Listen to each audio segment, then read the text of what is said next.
रोहित शर्मा का फॉर्म, ऋषभ पंत का फॉर्म, कौन सी मिलेगी पिच जहीर खान को एकाना स्टेडियम में, लखनऊ सुपर जायंट्स को, मुंबई ने की है वापसी। बहुत कुछ है बात करने को, तो चलिए करते हैं इस मैच के बारे में बात। देखिए, सबसे पहले ना मैं बहुत बड़े टॉकिंग पॉइंट से उसके बारे में बात करना चाहूंगा कि जहीर खान ने पिछले मैच के बाद एक चिंता जताई थी कि उन्हें जिस तरह से पिच चाहिए वो पिच मिली नहीं। ऐसा लगा कि पंजाब अपनी पिच यहाँ पे लेके आ गई है लखनऊ में। उम्मीद यही रहेगी कि वो सब सॉर्ट आउट हुआ हो और क्यूरेटर और लखनऊ सुपर जायंट्स का एक तालमेल बैठा हो, क्योंकि मुंबई के सामने अगर आपको जीत चाहिए, अपने होम ग्राउंड में खेल रहे हैं आप, तो फिर आपको ना वो बाउंस वाली पिच आपको देनी नहीं है उनको, जो गुजरात ने किया था। अहमदाबाद में क्या हुआ था, अहमदाबाद में ब्लैक सॉइल की पिच दी थी, आशीष नेहरा वहाँ पे कोच है, और थोड़ी स्लो पिच पे वहाँ पे कारगर साबित नहीं हुए थे मुंबई के बल्लेबाज। मुंबई के बल्लेबाजों को चाहिए पेस, बाउंस, वो नहीं दिया, रिजल्ट गुजरात के खाते में। क्या लखनऊ ये काम कर सकती है? क्या लखनऊ काली मिट्टी की पिच पे वो बाउंस को निगेट करके थोड़ा लो बाउंस रखे, अपने स्पिनर को कहे कि ज़्यादा बेहतर गेंदबाजी करे और ज़्यादा बेहतर बैलेंस के साथ आए? ये एक बहुत बड़ा टॉकिंग पॉइंट रहेगा और उससे मेरी निगाहें भी रहेगी। दूसरी बात, रोहित शर्मा का फॉर्म, ये चिंता का विषय तो है ना। बहुत बड़े एक्सपीरियंस बल्लेबाज है, मैच विनर रहे हैं, कप्तानी तो उनकी मुझे लगता है कि बेस्ट कप्तान रहे आईपीएल के। महेंद्र सिंह धोनी की बात करेंगे जब वहाँ पे रोहित शर्मा का नाम होगा ही होगा। उस लेवल के कप्तान रहे, बोलर्स कैप्टन रहे, दिमाग बड़ा ज़बरदस्त है, लेकिन बल्ले से ना जितनी उम्मीद है सबको वो आए नहीं है। मेरा ये मानना है, मैंने टेक्निकल कई बार एनालिसिस भी किया है कि जब उनका बल्ला चलता है उससे पहले पैर चलते हैं ना, तो पैर क्या है, दोनों पैर अगर ऐसे है, अगला पैर स्टांस के बाद जब इनिशियल मूवमेंट होता है तो ऐसा हो जाता है। अगर अक्रॉस चला जाएगा, पीछे आप देखेंगे उनका हील नजर आता है, वो बुल डिलीवर होने से पहले। जब ऐसा होगा आप ऑलरेडी अपने आप से लड़ रहे हैं, तो ये तो एक टेक्निकल बात हो गई। दूसरा, उन्होंने अपना खेलने का अंदाज बदला है। पहले जब वो आए थे, हमेशा उनके टैलेंट की बात होती थी, हमेशा उनकी टाइमिंग की बात होती थी। जब आप एग्रेशन दिखाते अपने बल्लेबाजी में तो स्विच होता है, बल्लेबाजी में स्विच होता है, और साथ ही में जैसे ही वो जहनी तौर पे स्विच होगा, बॉडी भी उस तरह से रिएक्ट करती है। टाइमिंग से बन गए थोड़ा पावरफुल बल्लेबाज। जब ऐसा होता है तो आपका बॉटम में ज़्यादा चलने लगता है, आपका जो शेप है नॉर्मल, वहाँ पे आप बॉल को मारने जाते हैं जिसमें आपको शेप होल्ड करना है, शोल्डर से अपर बॉडी से लोअर बॉडी तक सिंक में, वहाँ पे गड़बड़ होती है। कई बार हमने देखा है कि बहुत ज़्यादा शुरुआत में फोर्स करने जाते हैं रोहित शर्मा, वहाँ पे अपने विकेट गंवाते हैं। अगर गेंद ने हरकत करी तो, गेंद हरकत नहीं करती अलग चीज़ होती है। तो मुझे लगता है ये दो चीज़ें जिस पर रोहित शर्मा बहुत ज़्यादा तवज्जो दे सकते हैं, एक तो अपना अगला पैर, और दूसरा शुरुआत में बहुत ज़्यादा जोर से गेंद को मारने ना जाए। ये तो हो गई टेक्निकल बात। जहनी तौर पे मुझे लगता है यार, इतना बड़ा प्लेयर है ना, किसी चीज़ में इनसिक्योर तो नहीं है, बहुत सिक्योर वो खिलाड़ी है। उन्हें सिर्फ ये देखना है कि जितना भी उनका क्रिकेट है, हमेशा तो कोई क्रिकेट खेल नहीं सकता, जितना क्रिकेट है उतना एंजॉय करे। तो उनके आसपास का जो एनवायरनमेंट है वो लाना लीडरशिप ग्रुप की जिम्मेदारी है। ये हुआ, उनसे बहुत कुछ आप निकाल सकते हैं परफॉर्मेंस के जरिए, क्योंकि फील्ड में अगर नहीं है, अगर एज एन इम्पैक्ट प्लेयर खेल रहे हैं, तो डगआउट से भी बहुत सारी एडवाइस देके चीज़ों को संभाल सकते हैं अपनी टीम के लिए। तो खैर, ये रोहित शर्मा ये दो चीज़ें कर सकते हैं, जो मुझे लगता है। आप फैन जरूर बताइएगा कि आप लोगों को क्या लगता है।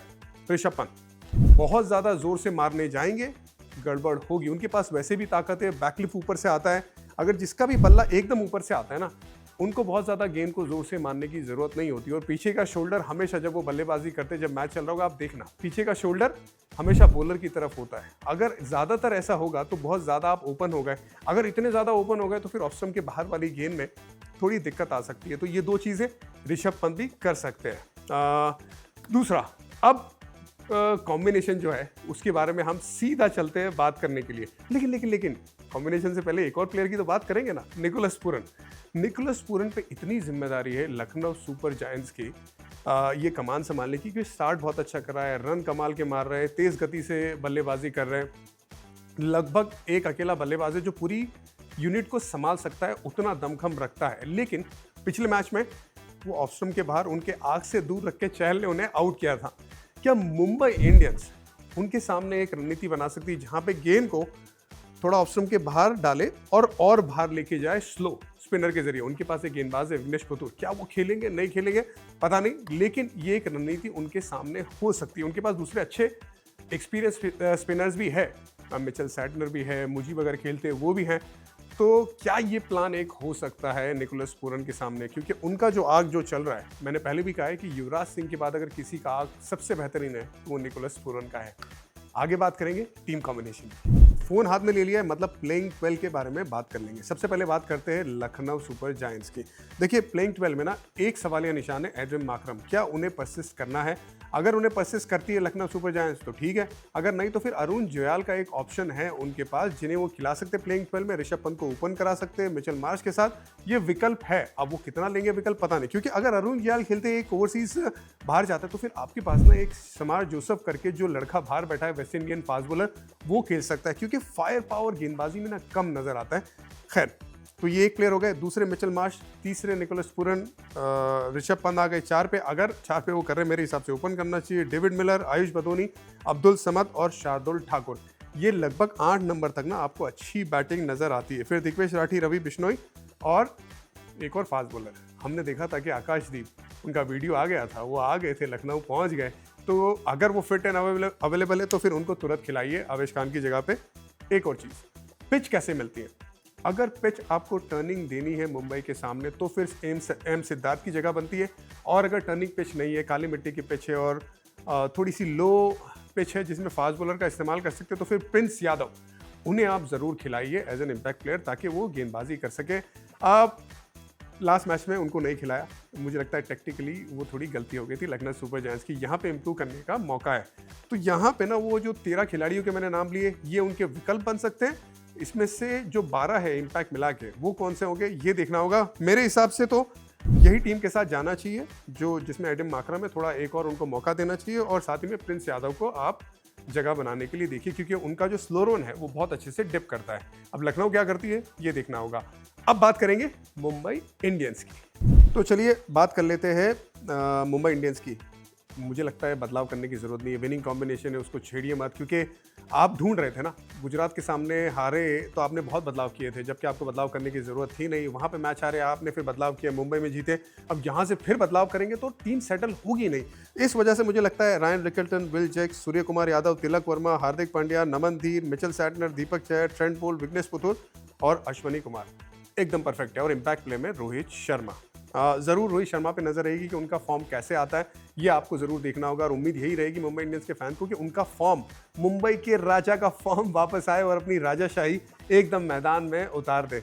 दूसरी बात देखिए, अगर मुंबई इंडियंस को ना दिक्कत यही आती है कि अगर थोड़ी लो पिच रहे ना तो उनको अपनी रणनीति बदलनी होगी। रणनीति इस तरह से बदलनी होगी कि हमेशा वो सोचते ना कि ब्लजन करना है, बहुत ज़्यादा बड़े बड़े शॉट्स लगाने, वहाँ पे थोड़ा सा ध्यान रखना होगा, रणनीति थोड़ी ज़्यादा बेहतर करनी होगी। और दूसरा, जो बाउंसी पिच पे खेलता है ना, उसकी जो गेंदबाजी रहती है, उसकी जो लेंथ है थोड़ी आगे रहती है। लेकिन जब काली मिट्टी की पिच आती है ना, तो रणनीति में बदलाव करके लेंथ भी आपको अपनी तरफ खींचनी पड़ती है। तो वहाँ पे चाहे वो स्पिनर हो, चाहे फास्ट बॉलर हो, उनको वो रणनीति बतौर गेंदबाजी यूनिट भी बदलनी पड़ेगी। तो ये एक चीज़ का ध्यान मुंबई इंडियंस को रखना पड़ेगा अगर लखनऊ वो काली मिट्टी की पिच देती है तो। दूसरा, देखिए मुंबई इंडियंस ना, ये एक ऐसी टीम है जो मेरे टॉप 4 में है। पिछले साल भी मैं उन्हें सपोर्ट कर रहा था, क्वालिफाई नहीं की। इस साल भी मेरे टॉप 4 में उनकी जगह है, क्योंकि अगर टीम देखे ना तो उनके पास टीम है। अब यहाँ पे ना वो टेम्पटेशन उनका एक और स्पिनर का रहता है, लेकिन आपके पास स्पिनर है ना, एक तो विघ्नेश पुथुर है और मिचेल सैटनर, 2 अच्छे स्पिनर है आपके पास। मुझे लगता है पुथुर को आप बैक करेंगे ना, वो धीरे धीरे उनकी जो ऑफ द पिच स्पीड है वो भी बढ़ेगी। लेकिन जरूरत पड़ने पे नमन धीर भी तो गेंदबाजी कर सकते हैं, जरूरत पड़ने पे तिलक वर्मा भी तो गेंदबाजी कर सकते हैं अगर स्पिनर की बात करें। और वैसे भी आपके पास 3 अच्छे फास्ट बॉलर आपको नजर आते ही है, दीपक चहर, ट्रेंट बोल्ट और अश्वनी कुमार में साथ में हार्दिक जो चौथे आपके फास्ट बॉलर बन जाते हैं। तो ओवरऑल एक सॉलिड टीम नजर आती है। मुझे लगता है कि अगर टर्निंग पिच मिली और लो पिच मिली, लखनऊ का पल्ला भारी, लेकिन अगर पिच में ठीक ठाक बाउंस है, मुंबई बहुत आगे निकल जाएगा इस मैच में, ऐसा मुझे लगता है। आप लोग बताइए कि कौन जीत रहा है ये मैच।